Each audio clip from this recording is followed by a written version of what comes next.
Sorry.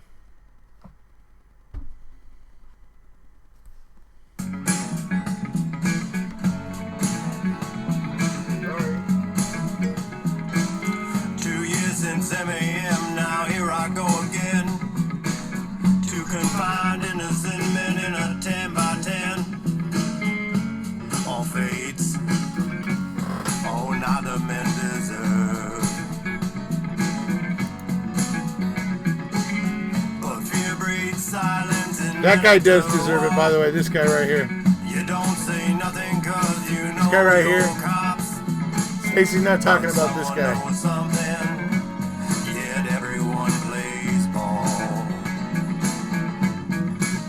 I say we round them all up. Let's brain fingerprint them all.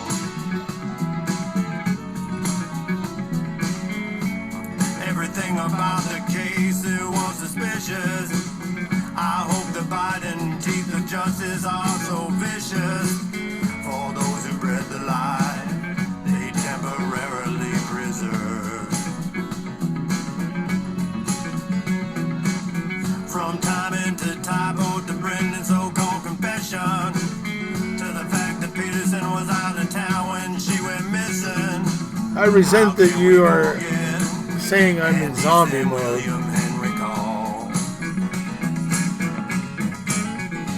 I say we round them all up. Let's brain fingerprint them all.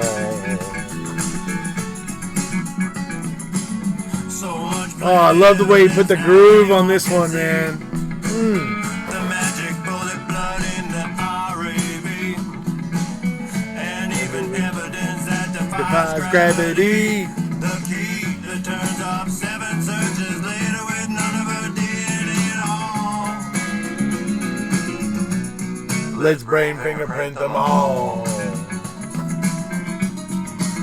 I say we round them all up. Let's brain fingerprint them all. Who's pulling strings? I wanna know that top rank. For those who pay attention on the iron bank stank. Those that are smiling, they always know who would take the fall. Yes, people, it's a live chat. It's gonna be me talking to you live. Let's brain fingerprint them all. I say we round them all up. Let's brain fingerprint them all.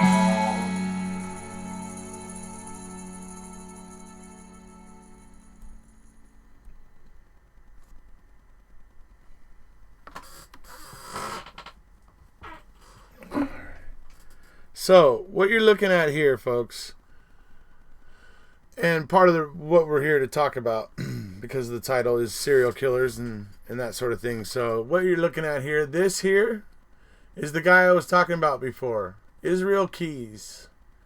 Okay? This guy was really, really one bad hombre.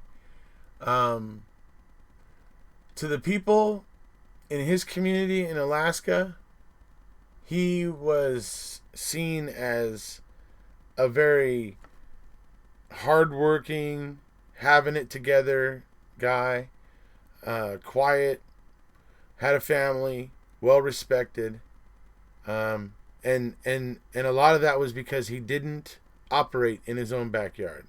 He didn't do that. He was very, very sure and very, very specific not to do that. What he did do is he was a handyman. He was a framer. He could build pretty much anything you needed him to build in Alaska with wood and stuff. And a lot of people hired him. And he would build up money, and then he would take a trip to the States, and he would like rob a bank in a town, in a city or whatever. Rob a bank. Get away with it. Go out into the wilderness somewhere nearby that city. After stopping off at a Home Depot, maybe a gun store, some couple different places, maybe like that or whatever, and build what the FBI later deemed and called murder kits. And what he was, and the reason why they say he would go to Home Depot to get a lot of the stuff that was in there, um, was because he would often put it all into Home Depot, those orange Home Depot 5-gallon buckets, and with the lid on it, and it's a pretty tight seal because it's like a paint bucket. So those were generally what he would use, and he would put like things like have a firearm in there, the cleaning and oiling stuff to clean it, and then get it ready to fire again when he digs it up, because he would bury these things in very specific spots where he would know where they were. He would bury the money from the robbery there, so that when he came back one day, he would be all set up and prepared to go and do a murder, a serious murder, it was almost always sexual gratification involved. He would also be looking for financial gain, as I said, because he would build these murder kits, and the FBI doesn't even know at this point how many, but they were able to, when in this interview that they talking to him, they were able to get some things out of him and find out a little bit about the way he operated. Started looking into tracking his travel and things like that, and he was just flying all over the United States and committing these murders.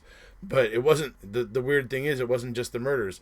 There was also these robberies where he would be setting up murder kits, where he would come back in a year or two and dig up the murder kit, boom, ready to go, and do his thing.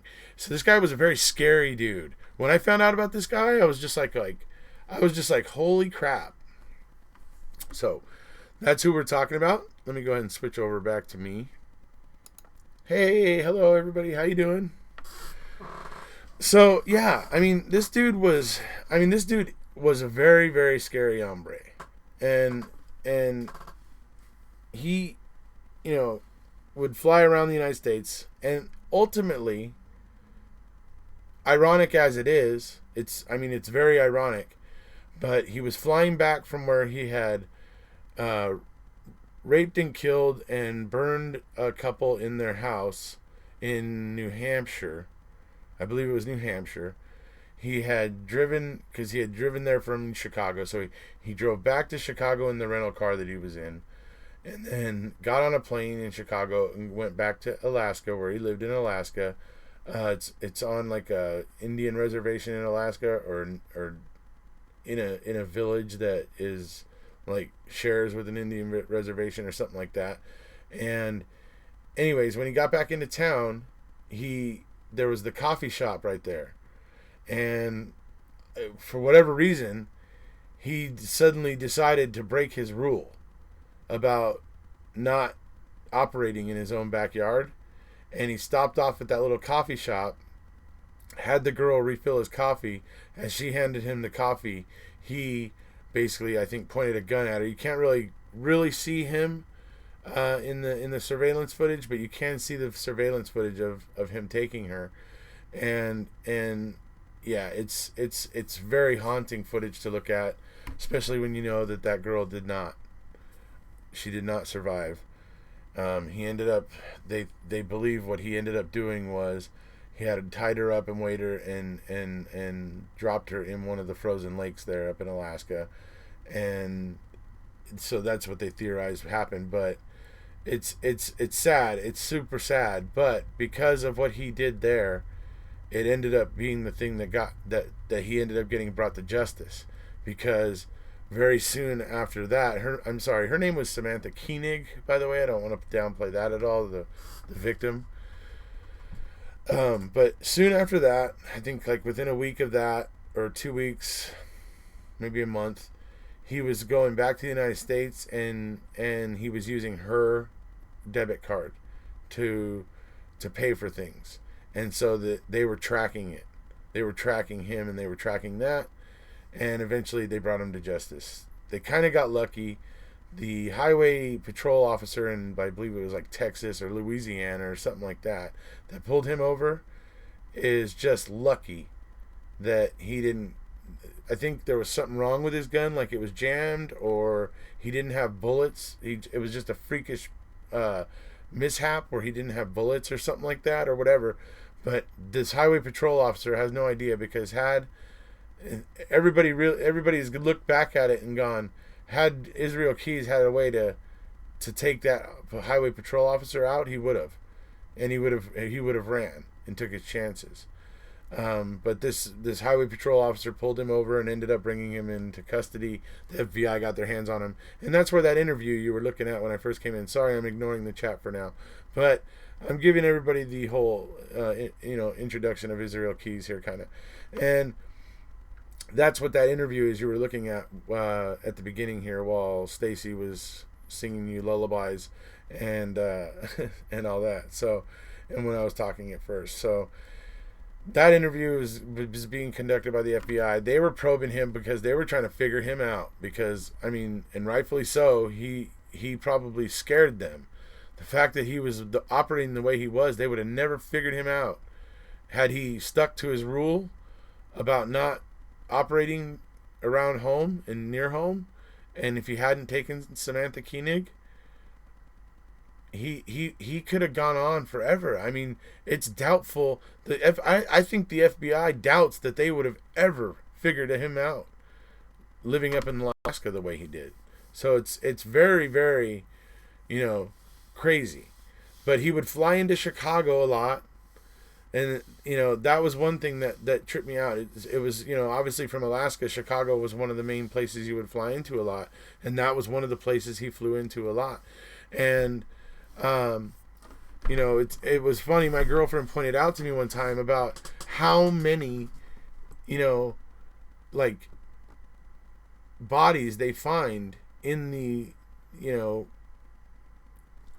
forest areas, in streams and creeks, in that area of like up near Chicago and the Great Lakes or whatever, just up near the border of Canada and stuff, but in the United States, but in those states that are right there below the Great Lakes, and how that area kind of ends up with a lot of bodies that get dumped out in those kind of in the middle of nowhere areas, in like I said, some in rivers and streams and lakes and things like that. It was interesting to me, and so then I think about thing like Isreal Keys and the fact that he was flying into Chicago a lot. He would also fly into LA a lot. He would fly into Seattle a lot. Just depended, I think, sometimes where he was going. But very, very, very scary way this dude operated. And I mean, not, and all serial killers are, especially when they refine their craft, especially to the extent that Isreal Keys had refined his. Literally, had he not broken it, like I said, had he not broken his own rule, it's doubtful that I think anybody would have ever caught on to him. The murder kits, I mean, just the amount of planning and preparation and the amount of patience that he had was just very, very disturbing in a lot of ways. Okay, let's see here. Sorry I'm neglecting you guys. Hey Brian. Hi Todd. Let's see, what caused him to crack? What caused Isreal Keys to crack? He, from what I was learning about him, if I remember correctly, he spent a lot of his childhood alone, out in the middle of nowhere in rural Alaska. I guess he grew up kind of there and stuff, and just spent a lot of time alone at this cabin that was out there. I guess that's where he stayed. It was like a family members or something that didn't really come around much or something like that. And so he just got used to taking care of himself, and out there developed some kind of unhealthy appetites, perhaps from when he was hunting to feed himself, and I don't know, but I mean, from a young age he basically had to figure out how to live in the wilderness there, pretty much in Alaska, and that formed him into the very, very adaptive person that he was, and made him as the very effective in what he did, and essentially made him so effective. He was just very focused, everything about him was, and these are the things about Isreal Keys that make him the most scariest, and then the scariest serial killers, the Hannibal Lecter type serial killers, basically, to use a pop culture reference, they are really the scariest, because when they have the control and the patience and the skill refinement, they are scary. And yeah, if not for freak chance with those types, you may never catch them.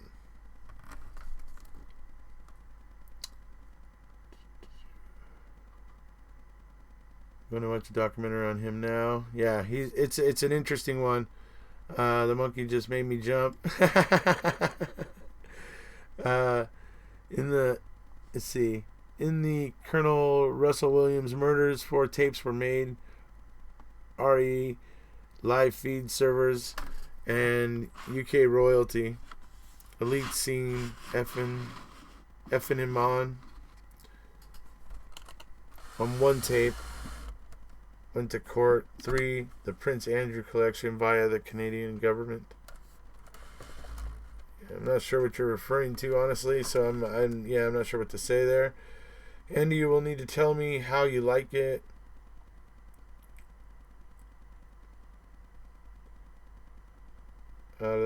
Work, live Erekose chat, sleep, repeat. Right on, Ray Doran. Good morning from Glasgow, Scotland. I love it. I got so many supporters in Scotland.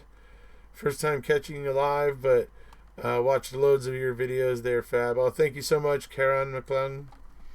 I got so many supporters in Scotland. I really got to get over there at some point. And all of the Scottish supporters, we can all get together there in Scotland and do a live video or something from the city square in Glasgow or something like that. Let's see. It'll cost me a little bit to get over to Scotland, but it would be fun.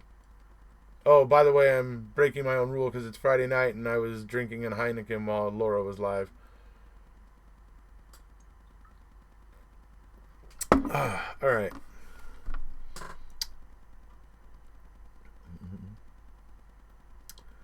Good morning from Sweden. Hello, Suzanne Wallen. How many people did this Isreal guy kill? Did he admit to all? I think they project at least. I think the numbers were at least 24 or something like that. It's been a long time since I researched serial killers, to be perfectly honest, but I think it was over 20, and it was suspected it could be as high as, I think, possibly 70, but they couldn't confirm that. But they were fairly certain about 20. I believe it was 24 or 20, somewhere in the 20s, I believe. He was pretty young guy. You could tell from that picture. Here, look at him again. Here, let's zoom in on him, and you can see he's a pretty young dude. So he just, had he not, like I said, had he not broken his own rule, he would have probably gone on for a good while.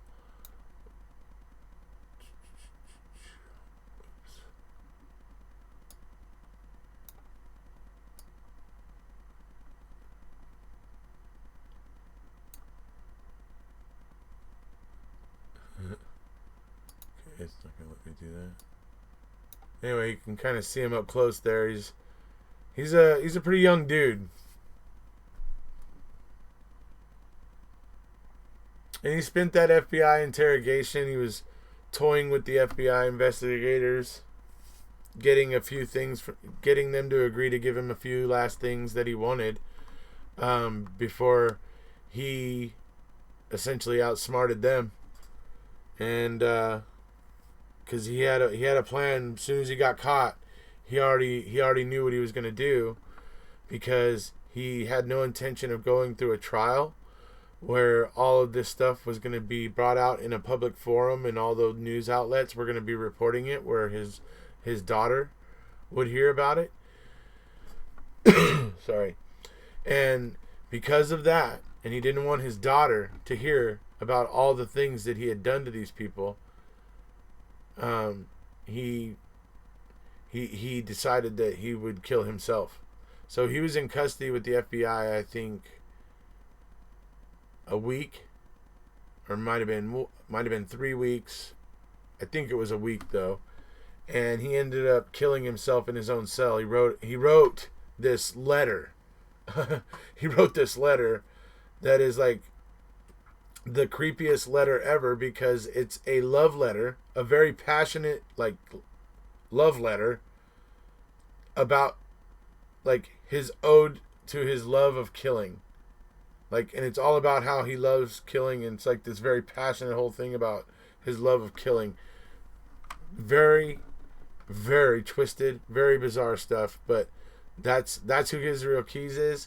And I can't tell you again exactly how bizarre it is, because he's a family man. He was so worried about his daughter finding out that he like raped men, you know, that like, because he would take couples. He was bold, and he would generally focus on older couples and stuff like that generally, but he would do things like that, and he would end up raping the man too. There was no line for him. He just did whatever, and he didn't want his daughter finding out about that, particularly about the fact that he was also raping the men.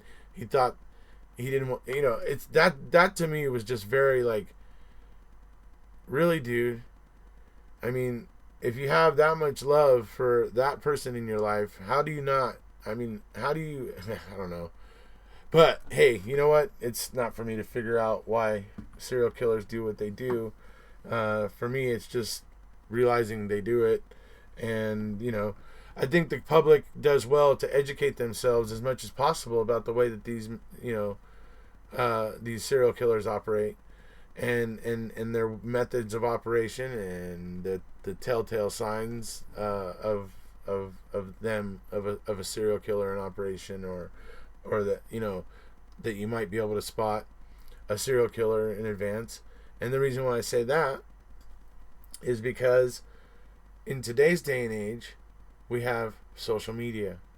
And if there's one thing about serial killers, and most people know this, if there's one thing about serial killers, they are bold, and they want to brag, but they know they can't just brag, right? So they look for ways to brag where it's like a suggestion, but it's not in any kind of proof or anything like that, but it's like a suggestion of what they know or something like that, where they they'll play little coy games like that. Well, with today's social media now, there's that temptation of wanting to play those kinds of games on social media, and that also makes possibly some of these serial killers possibly more traceable now, because some of the more cryptic comments by Todd Kohlhepp.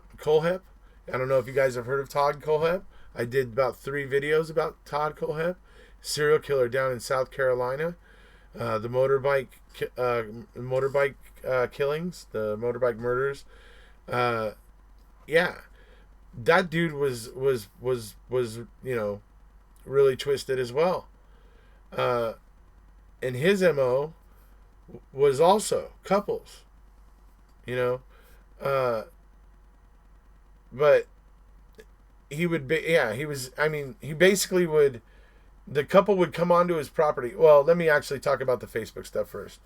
There was things that he was saying on Facebook that were just very odd, talking about, there would be like reviews on Amazon for a little, like collapsible shovel, that you could throw in your trunk.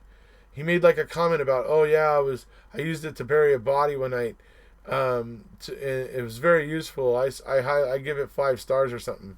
Like, yeah, most people probably went by that looking at it and going, oh yeah, that guy's probably just that guy just has a dark sense of humor, probably, right? But he made lots of various comments across various, review sites or whatever, this and that, and on Facebook, and things that he said that were just like throwing up kind of red flags. And I have an entire video based on his Facebook activity. If you guys haven't seen it, check it out. Todd Kohlhepp, TODD KOHL sorry, Kolhepp. Todd Kohlhepp.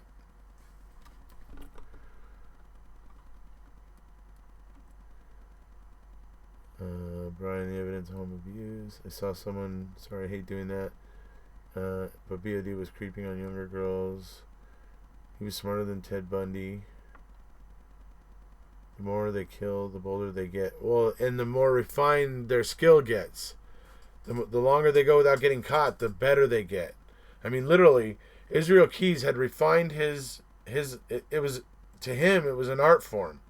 He had refined it to a point where, literally, had he not broken his rule and taken Sandra Koenig and brought the spotlight to his hometown where people were trying to figure out what happened with her, and then suddenly her card's getting used, in the United States where he's traveling, he ended up, that had he not made that mistake, he had a flawless game plan. It's, I mean, truly scary to think about. Ted Bundy was charismatic. Ted Bundy was smart.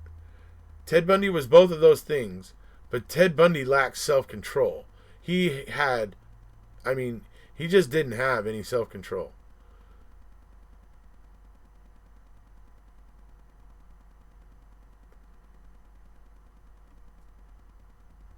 Tom correct. He was linked. Crazy Yorkshire Ripper. He's in royalty. I'm not sure what that's about. Hi again, Andy Wig. BOD smart enough. Serial killer. Let's see. Ryan Gilligas had to be in control. Ryan Gilligas cocky. Wow, easy on the Todd stuff. I'm not talking about you, Todd Hayslip. I mean, unless you are Todd. I know in South Carolina it's possible for prisoners to have access to, iPads and stuff like that. So I guess it maybe could be you using a fake last name. Anyways, Tink 123. Not to mention that a few celebrities, Honorary Prince, family home. Most serial killers eventually want the recognition of how clever they are. Exactly, they do. And that's why Todd Kohlhepp was talking on Facebook and stuff like that. Ted Bundy sounds so normal in his interviews. Exactly, very charismatic. He's a smart and charismatic guy. But man, the way he would go on a tear, he was not smart about it.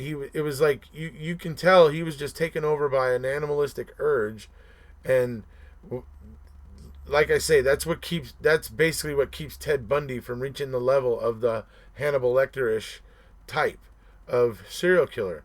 Because, I mean, look at the things he was doing at the end. I mean, he ran through a sorority house and attacked, what was it, like 3 different girls, biting them, leaving his teeth marks in them, and yeah, you know what I mean. Ted Bundy had some control, yes, some, not Hannibal Lecter-ish type of control. He did try to play out the necrophilia fantasy with his girlfriend. He did leave bodies for a while, and he would revisit them and have sex with the corpses.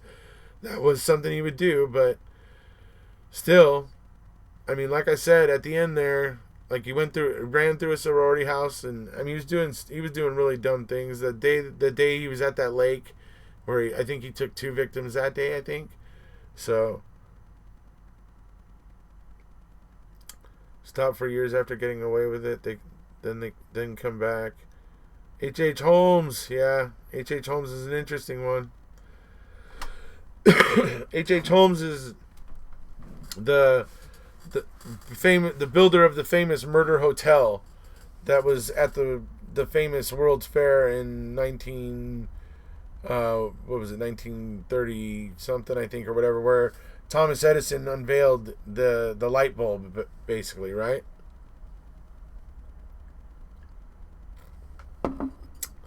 And anyway, he had built this hotel, and there was the most people at the World's Fair that had ever been at a World's Fair.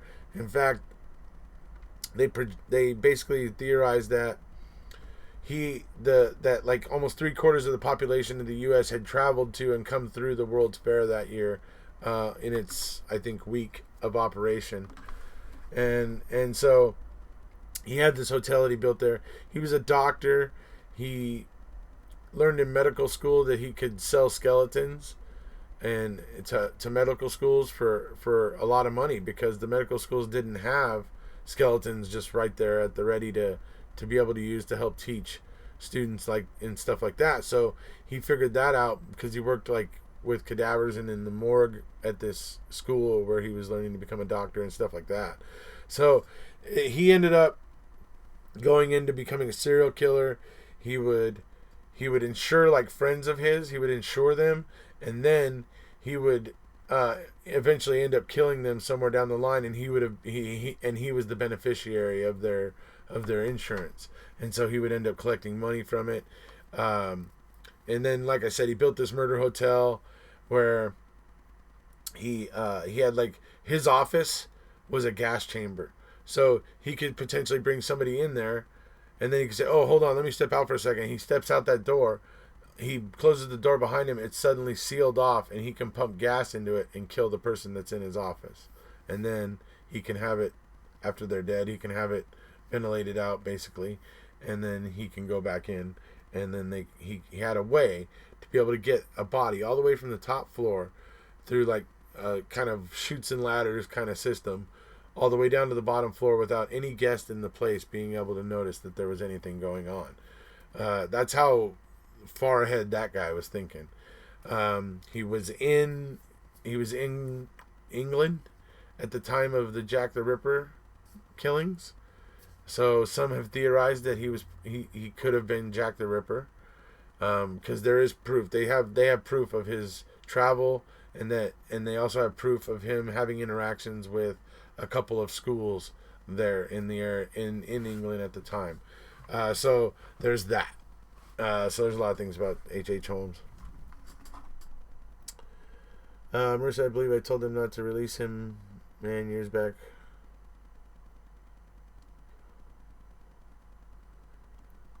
Recording deal.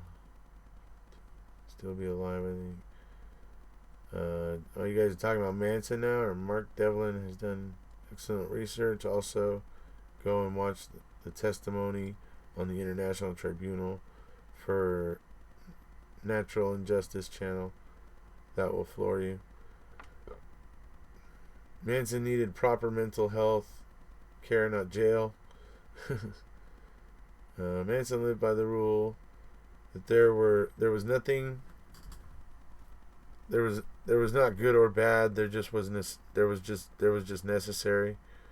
Charlie was happy in prison, but he puts Jesus in prison. Who puts Jesus in prison?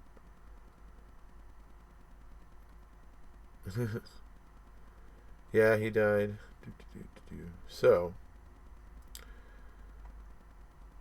I don't know let me ask this: who's watched To Catch a Killer, the movie they made starring Brian Dennehy about John Wayne Gacy? Of your channel, been following all the MAM stuff, but I am also from Northwest and would love to tell you about my Gary Ridgway experience. Too long to do here. May I email you? Sure ahead. Yeah, go ahead, Issy McQueen. Absolutely. Gary Ridgway, the Green River Killer. I'll be happy to take a look at it and hear about it. He was a hippie. Yeah, it changes the facts and stuff. Like, it's not the kid that gets their, that basically causes them that gets their attention and gets them looking at John Wayne Gacy. They change that kid's name and the family's name and stuff like that, and change certain other names. But there's that part's trippy. I mean, thinking about, how were his neighbors not getting more upset?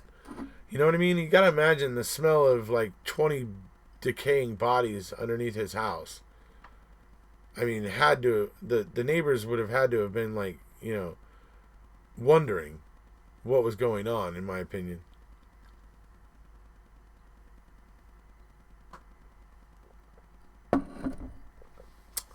And because he was like this, plugged in the community, and he was actually even a volunteer with the police, department and stuff like that and whatever. This one detective that was going after him was catching a lot of flack from his higher ups. We have that detective to thank for being so dogged in his pursuit of John Wayne Gacy, because he realized that John Wayne Gacy was pretty much guilty, and he wore John Wayne Gacy down, because John Wayne Gacy ended up going to his own lawyer and walked into his own lawyer's office and confessed to his own lawyer. So, I mean, you can't even say that he was coerced by any officer or anything like that, because he walked into his own lawyer's office and gave his confession. So, speaking Gacy, Bundy, and creepy murder hotels, what about the Cecil featured in American Horror Story? Yeah, that's what got me looking into H.H. Holmes, because I had watched American Horror Story, and I was like, what are they basing this hotel on? And so I looked it up, and I was like, oh, okay, H.H. Holmes, all right. And then H.H. Holmes even had the mustache like the what's his name, the guy who built the hotel in American Horror Story. Good morning, D. My brother had a painting from Gacy in a cemetery. Yeah, he did a lot of art, and he did do that, and he made his art would sell. It's funny how that happens with so many, people on death row and certain, people that are in prison for life. Richard Ramirez lived in the Cecil during some of his active killing period. Yeah, Richard Ramirez lived a lot of places. He also lived like a vagrant most of the time too. I did read Richard Ramirez had really bad breath. Speaking of American Horror Story, keep meaning to watch Capturing the Freedmans. So the other thing that's trippy to me about Gacy is there's the one kid that he tried to put in the handcuffs, but he actually ended up putting it on too loose, or didn't realize the kid, his like hands were, pretty skinny, and the kid slipped out of the cuffs, and then when Gacy came back into the room, the kid not only was he out of the cuffs, but he ended up pinning down John Wayne Gacy and putting him in the cuffs. And the kid, instead of, calling like cops and saying, dude, this guy tried to put handcuffs on me, he ended up letting John Wayne Gacy go or whatever, and everything, and they actually did a show I didn't get to watch. I meant to watch, but I forgot until right now. I'm reminding myself of it. But that guy who had done that and put the cuffs on Gacy recently was on a crime show and was talking about it.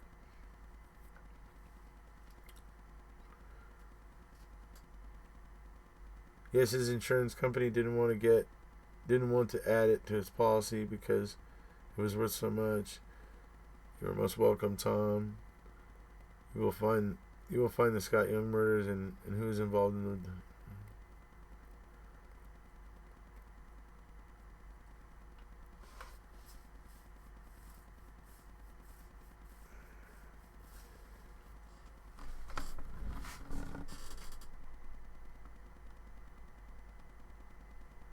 Robert P.S. was his downfall. Exactly. That's the kid's name. That's the final victim of John Wayne Gacy that basically was his downfall. You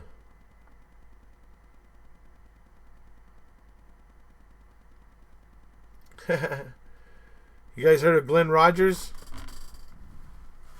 He's the guy that may have helped OJ kill Nicole and Ron. I did a whole video about that. That was a pretty good video. That was pretty successful.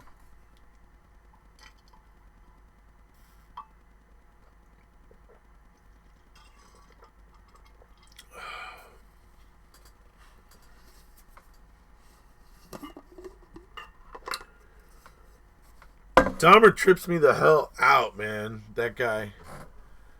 He was basically like, he was desperate for a just docile, but not, but able to like still move and have motor function sexual partner. He was drilling holes in people's skulls and injecting muriatic acid into their brain to try to kill their frontal lobe so that they would become docile and be susceptible to his orders so that he could basically have a slave.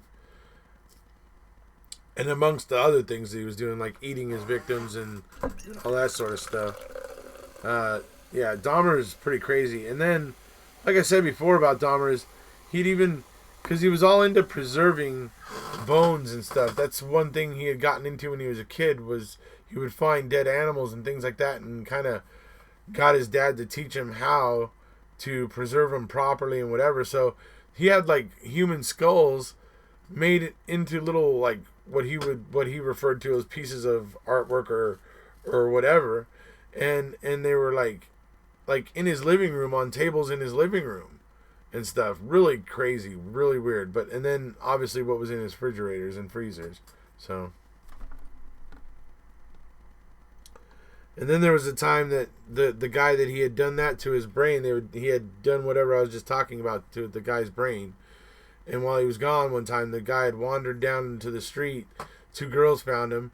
He was in boxers. There was blood where his, basically where his anus would be. And there was blood there. And these 2 girls flagged down a cop and said, "Hey, look at this guy. Something's wrong," and that sort of stuff.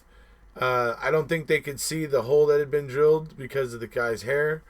And the cop I guess at first was kind of like, oh, what's going on? But then Jeffrey came home, and Jeffrey was himself kind of a charismatic guy, because he ended up talking his way out of the trouble, like going, "Oh no, yeah, he's just sick, and he's my lover, and blah blah blah, and he's just not feeling well, and he's out of sorts, and that, and da da da." And the cop ended up turning around and like yelling at the 2 girls for getting involved in something that didn't concern, like that they shouldn't have been, and all this sort of stuff. I mean, total like missed opportunity there, pretty much. In most states, it's not legal to own human skulls. My bestie's expert. He was lonely, but how crazy that he thought that he could even try that. I know, it's like they conceived the idea of trying to like kill somebody's frontal lobe to turn them into his own little private slave is just like, wow. Killed his brother first, then the bar lady, and then finally a hardware store owner, while robbing graves in between. Didn't Dahmer kill one guy and then killed the guy's brother later on? Could be. I don't know. I haven't gone into like the list of people that he killed. I've watched some stuff about him, but not. I haven't gone in deep on Dahmer.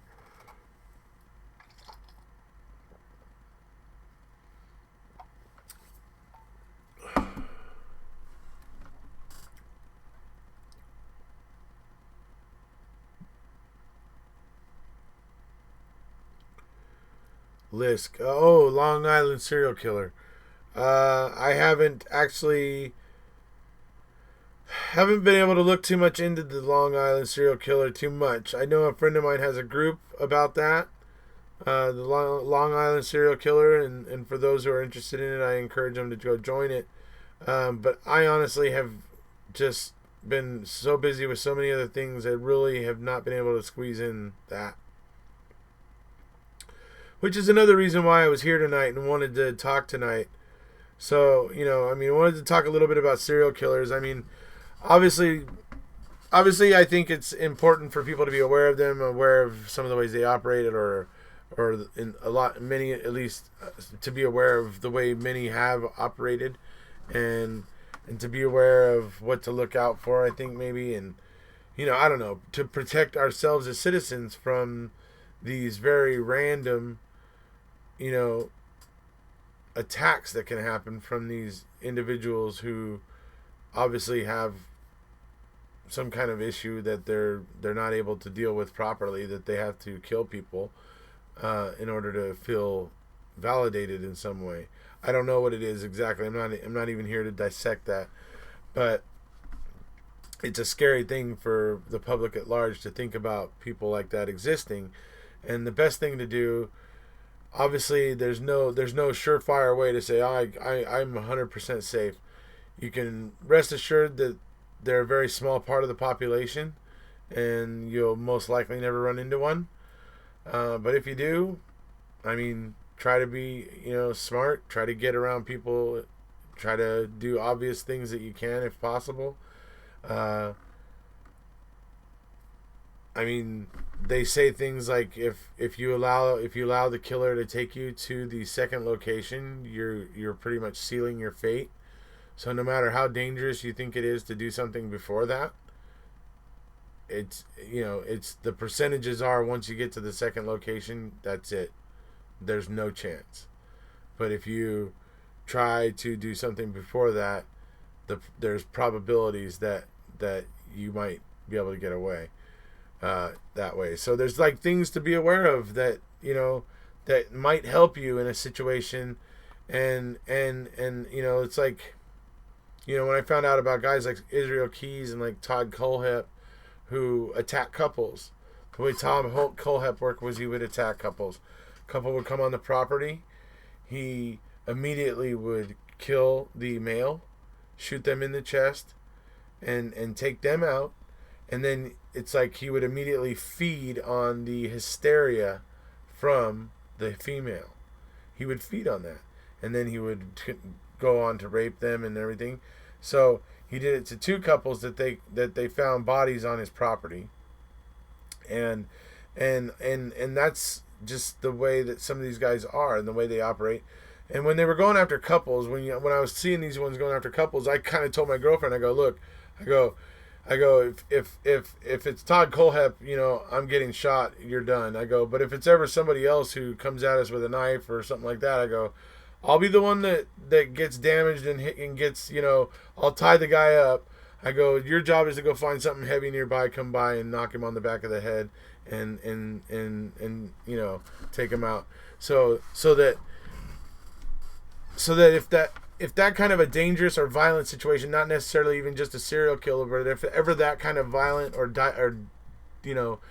somewhat deadly or possibly deadly situation, but definitely violent and scary situation arises, so that my girlfriend would not freeze up in fear and not know what to do, I actually told her, look, if it ever happens, I will be taking the brunt of the damage, but your job is to quickly find something to prevent me from taking as much damage as possible.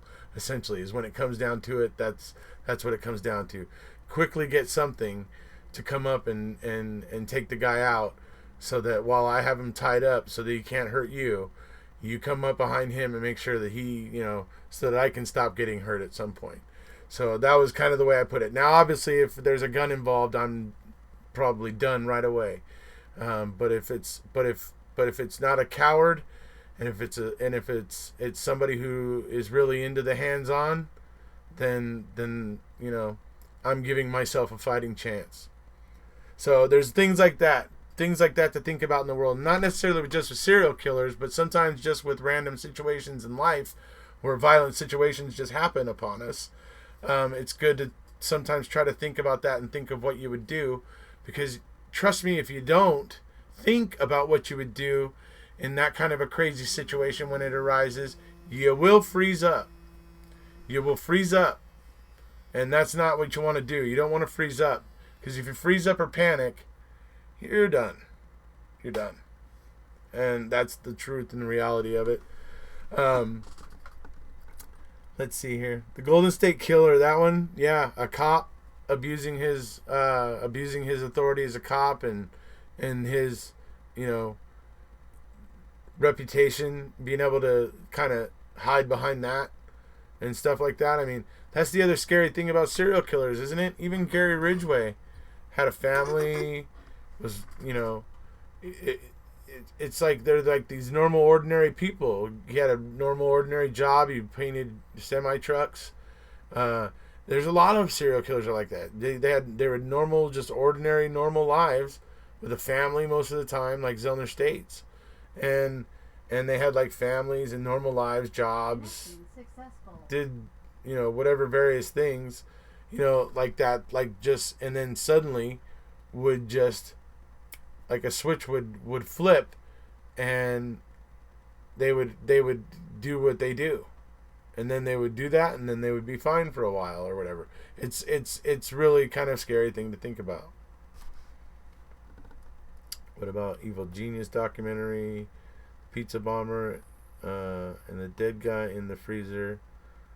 I don't know. I haven't seen that. I grew up in New York and now live in Texas. I have 5 brothers and a son. I have a few weapons on me. Boston Strangler. Didn't OJ's lawyer prosecute that one? He didn't. No, but OJ's lawyer didn't prosecute it. But OJ's lawyer, F. Lee Bailey, did represent the Boston Strangler. Yes.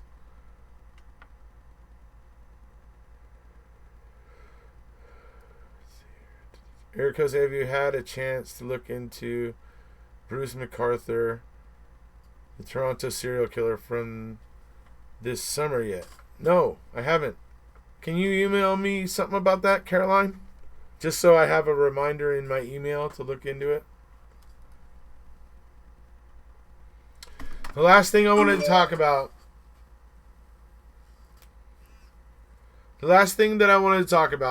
Because I wanted to go for about an hour, and the fact of the matter is that all that Heineken I drink during Laura's live session is making me have to go to the bathroom. So the last thing that I wanted to talk about, my email's down below, erekosemam@gmail.com. So last thing I wanted to talk about, folks, for those of you who are listening and paying attention and really do care about what I'm concerned about, I would ask you to take a little bit of an interest in the Scott Davis case that I sometimes post videos about. It's a case that's, to me, a huge problem. It's an entirely circumstantial case against him. They have actual proof of statements from his own wife. I mean, the whole case is crazy because his ex-wife was, number one, cheating on him from pretty much the word go, with a doctor and a wealthy billionaire in New York, and then another guy somewhere else. But anyways, that's here nor there. But she had this other one, David Coffin, who she was seeing when they were basically starting to go through their divorce. And then he turns up dead, and it all gets blamed on Scott. But here's the thing.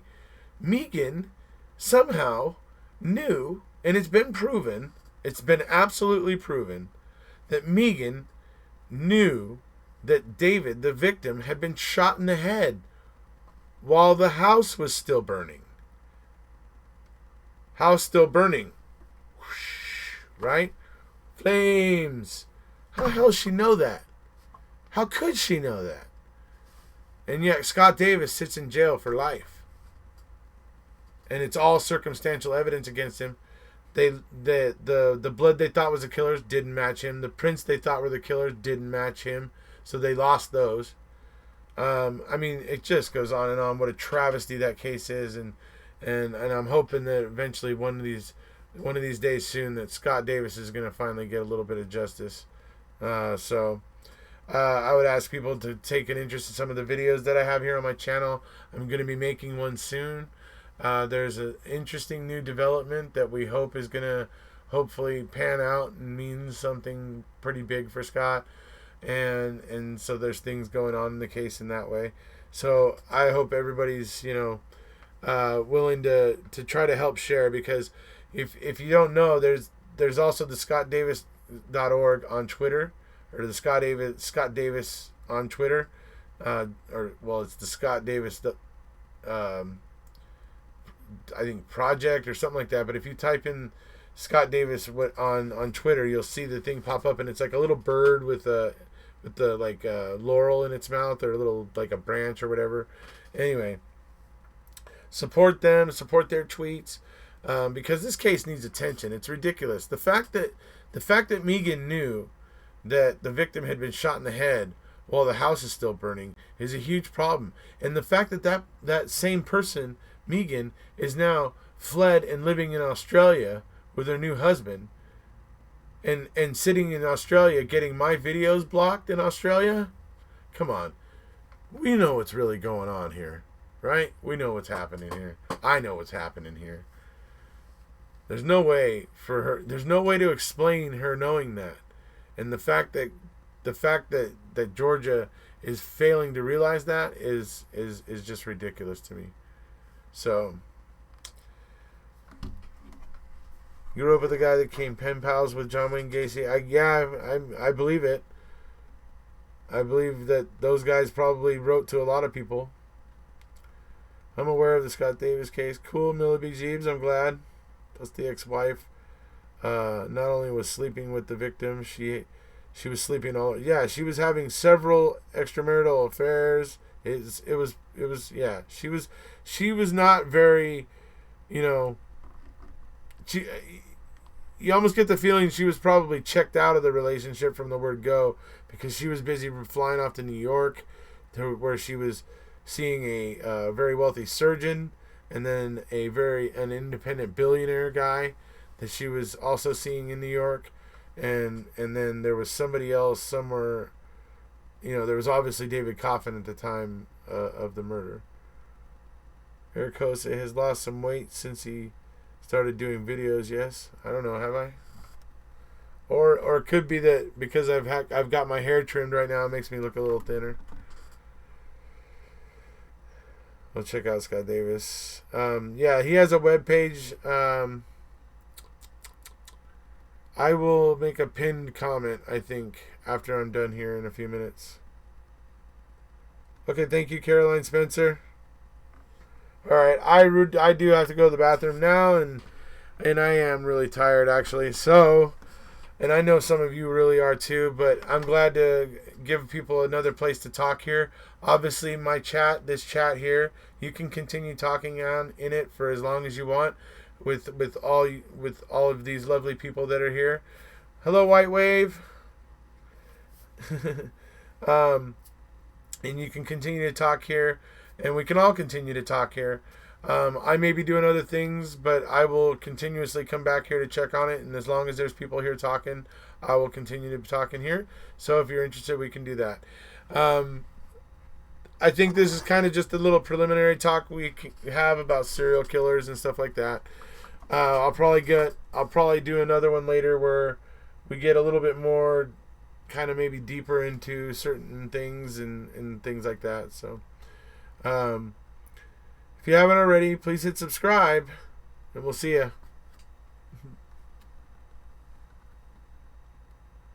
Oh, thank you so much, David Brown.